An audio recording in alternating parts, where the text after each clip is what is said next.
si on arrive à un accord de paix, ça veut dire que les sanctions vont être levées et que l'Allemagne va pouvoir reprendre ses approvisionnements de gaz et de pétrole auprès des Russes. Allez, on revient sur notre DAX, qui lui continue de performer, mais lui avec de bonnes raisons de performer.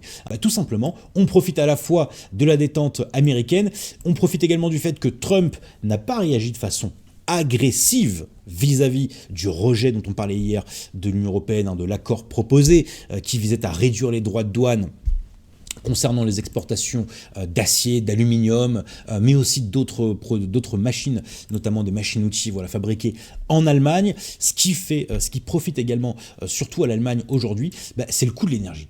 Et ça peut paraître particulier parce que, en réalité, quand on parle de coût de l'énergie, je pense ici notamment au gaz et au pétrole.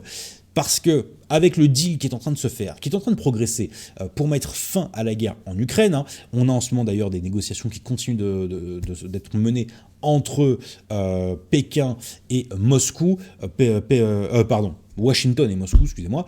On a également Washington qui est en contact avec Zelensky qui est en train de plier et qui n'a plus vraiment le choix.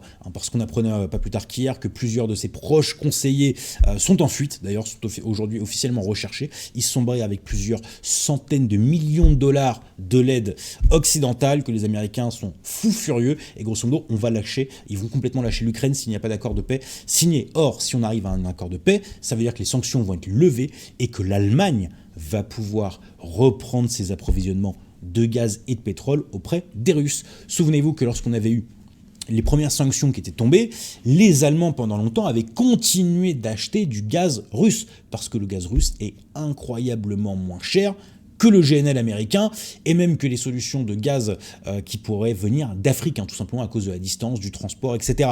Et donc forcément, dans un pays industrialisé comme l'Allemagne, si on peut casser quasiment par deux les prix de l'énergie, ça va se ressentir immédiatement sur les performances des entreprises et donc se retraduire dans les cotations boursières. C'est ça aussi en ce moment qui aide vraiment le DAX à rebondir.